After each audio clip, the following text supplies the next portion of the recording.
Bonjour tout le monde.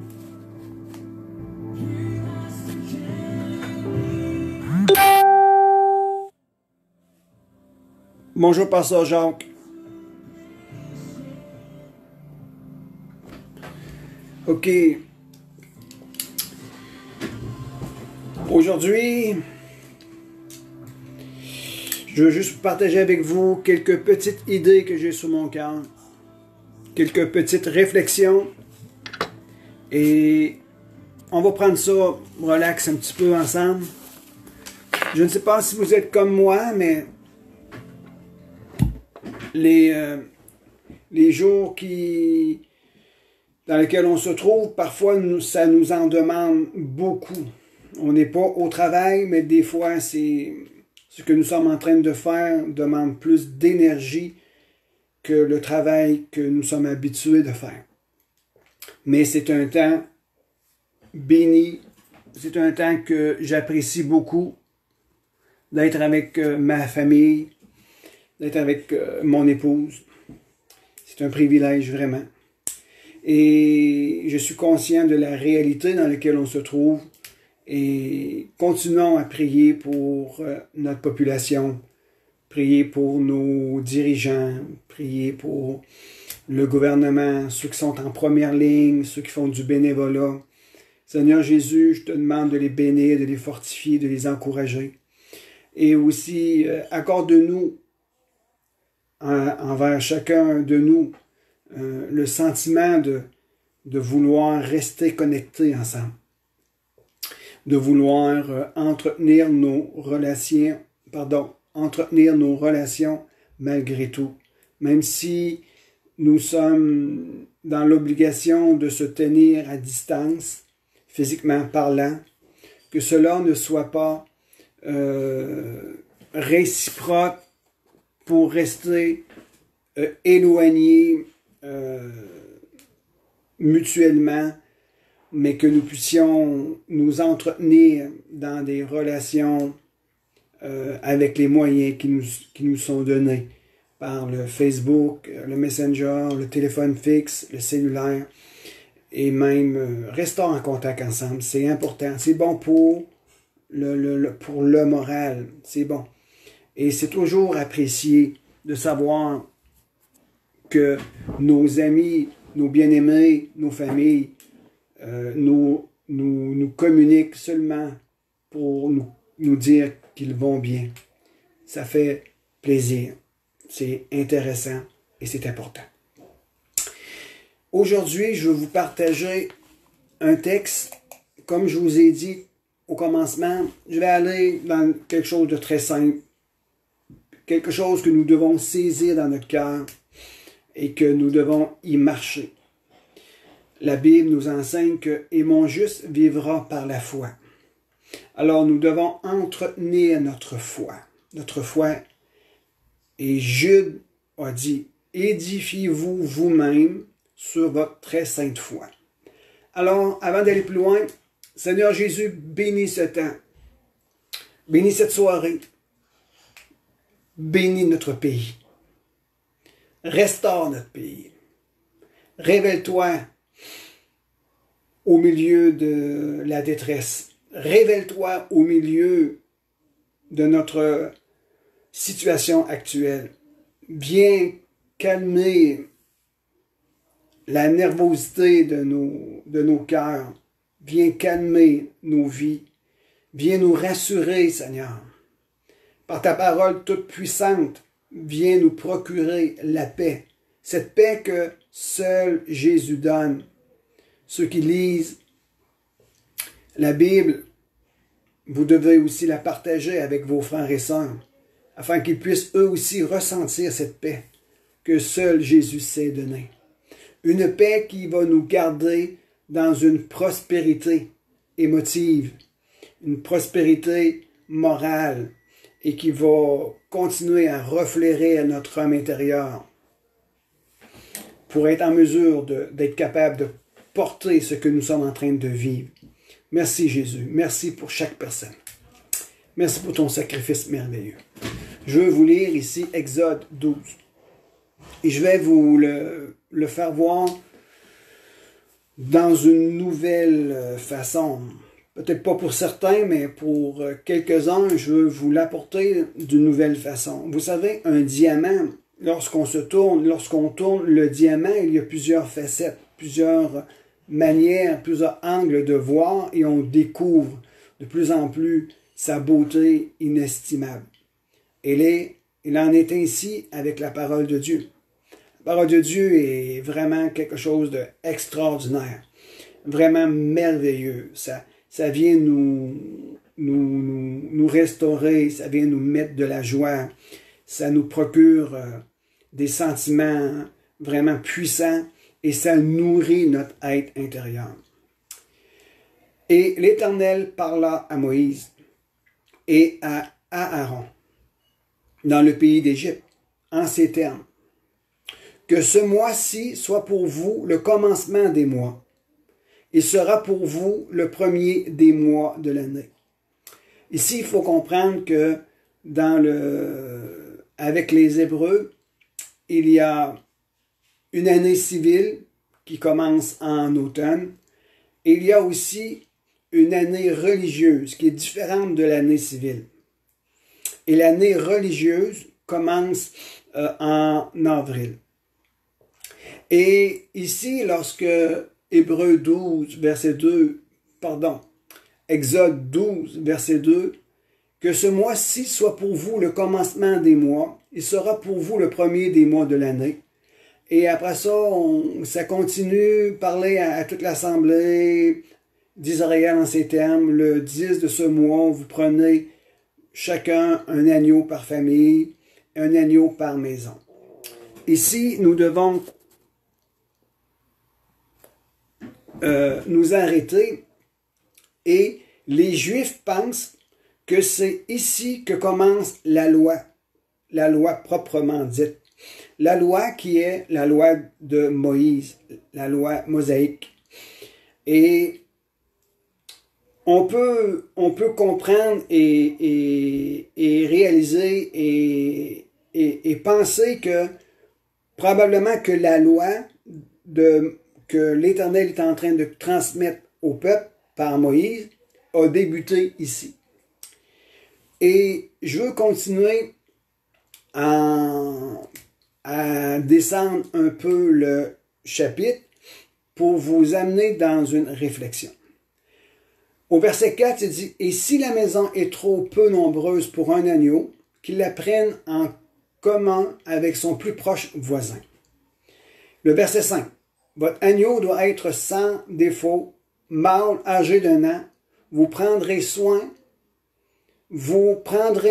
un agneau ou un chevreau. » Ici, je dois m'arrêter un petit peu. Je veux retirer une référence ici.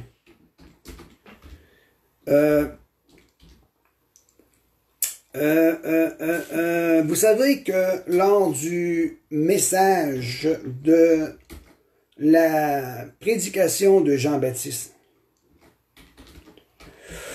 il a dit à un moment donné, il dit « Voici l'agneau de Dieu qui enlève les péchés du monde. » Il faisait référence à Jésus-Christ, que Jésus-Christ était l'agneau de Dieu qui ôte le péché du monde. Là où je veux attirer votre attention, c'est en Exode 12. L'année religieuse a débuté par le sacrifice d'un agneau immolé.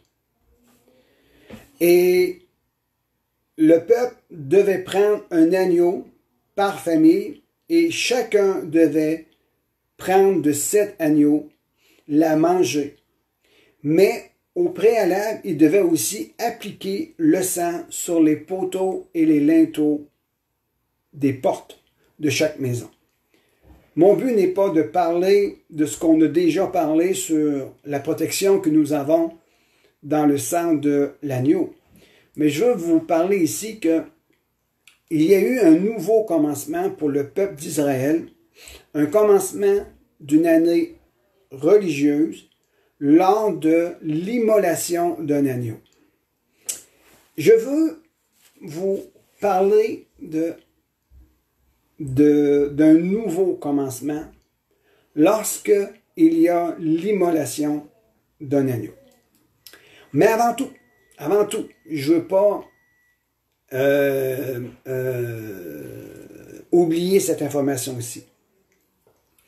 Je vous ai dit que les Juifs pensent que c'est ici le début de la loi proprement dite. La loi de Moïse. En Ézéchiel, le verset, je trouve le verset Ézéchiel 36, le verset 25. « Je répandrai sur vous une eau pure, et vous serez purifiés. Je vous purifierai de tous vos souillures et de tous vos idoles. Je vous donnerai un cœur nouveau, et je mettrai en vous un esprit nouveau. J'ôterai de votre corps le cœur de pierre, et je vous donnerai un cœur de chair. Je mettrai mon esprit en vous, et je ferai en sorte que vous suiviez mes ordonnances, et que vous observiez et pratiquiez mes lois. Gardez cela en mémoire. » Je continue ici avec Jérémie 31, verset 33. Ça dit ceci. Jérémie 31, je vais lire le verset 32. « Non comme l'alliance que je traite avec leur père, le jour où je les ai saisis par la main pour les faire sortir du pays d'Égypte, Exode 12, alliance qu'ils l'ont violée. » Nous savons qu'il y a eu une violation de l'ancienne alliance, quoique je fusse leur maître, dit l'Éternel. Le verset 33.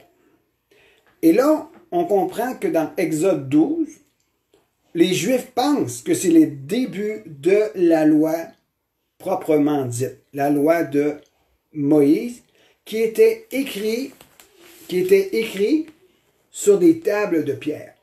Rappelez-vous, Moïse a monté sur le mont Horeb, le mont de Sinaï, pour aller chercher les 2 tablettes de la loi écrites par le doigt de Dieu, et qu'il est redescendu de la montagne pour les offrir et les présenter au peuple.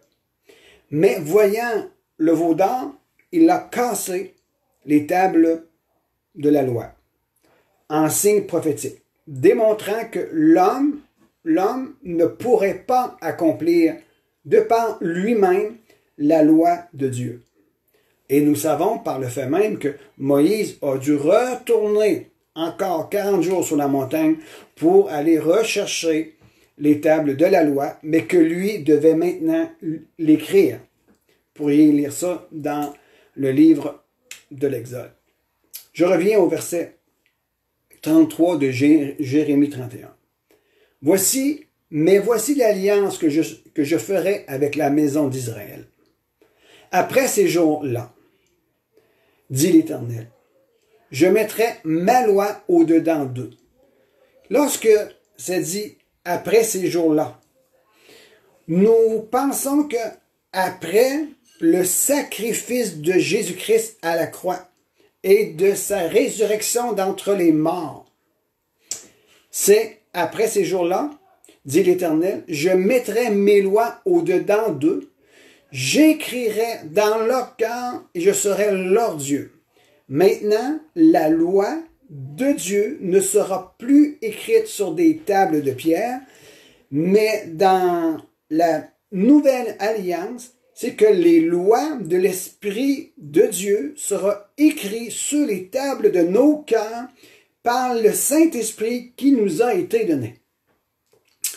Je l'écrirai dans leur cœur et je serai leur Dieu, et ils seront mon peuple. Le Jérémie 31, verset 33, nous le retrouvons dans Hébreux 8, verset 10. Ça dit ceci. Hébreux 8, verset 10. Mais voici l'alliance que je ferai avec la maison d'Israël. Après ces jours-là, dit le Seigneur, je mettrai mes lois dans leur esprit. Je les écrirai dans leur cœur, je serai leur Dieu, ils seront mon peuple. Le même contexte de Jérémie est repris par l'auteur du livre des Hébreux. Lorsque le peuple d'Israël a fait l'immolation de l'agneau, ils ont appliqué le sang. Ils ont mangé leur Pâques à la hâte. C'était le début de l'inscription de la loi mosaïque. Maintenant, je veux vous parler de ceci. Dans 2 Corinthiens 5, verset 17, ça nous dit ceci. Si quelqu'un est en Christ, et la Bible nous enseigne dans 2 Corinthiens, je vais juste essayer de tourner une référence ici.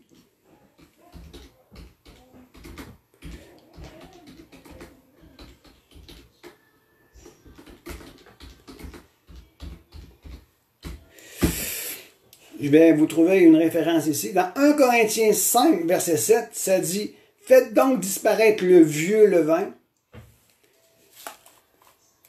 afin que... » je vais vous le lire. « Faites donc disparaître le vieux levain, afin que vous soyez une pâte nouvelle, puisque vous êtes sans levain, car Christ, notre Pâque, a été immolé. » Christ, notre Pâque, a été immolé. Alors maintenant, celui qui vient à Christ, celui qui vient quoi? À Christ, est une nouvelle créature.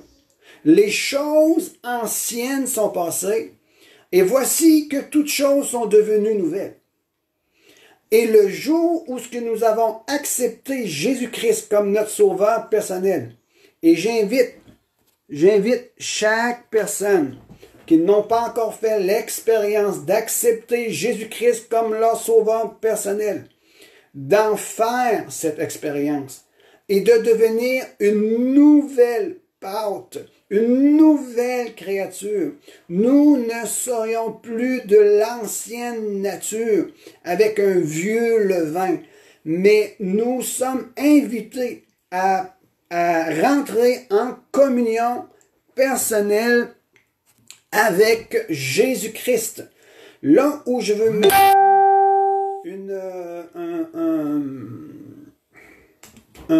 une attention particulière, c'est celle-ci. Nous sommes dans un temps où nous avons besoin d'être encouragés, d'être exhortés. Nous avons besoin de se sentir rassurés dans notre cœur. Nous avons besoin plus que jamais d'avoir des nouvelles informations pour notre propre vie. Nous avons besoin d'être sécures. L'être humain a besoin d'être sécure. L'être humain a besoin de se sentir que tout ira bien. L'être humain a besoin de paix intérieure. Et tout est possible. Voici maintenant, là, Exode 12 nous dit, ça sera pour vous un nouveau commencement. Lorsque vous prenez et que vous immolez l'agneau et que vous la mangez, que vous appliquez le sang, c'est le début d'une nouvelle année pour vous, un nouveau départ. Maintenant, je reviens. Je le place dans notre contexte de 2020. Dans notre société aujourd'hui, nous parlons de après la croix, après la crucifixion de notre agneau. L'agneau de Dieu a été immolé. Et il a été ressuscité d'entre les morts pour nous communiquer la vie éternelle à tous ceux et celles qui espèrent et qui croient en son nom. Maintenant, si nous voulons avoir une nouvelle inscription dans nos cœurs, si nous voulons avoir une nouvelle semence dans nos cœurs, nous devons prendre et recevoir Jésus-Christ. Nous devons communier avec lui.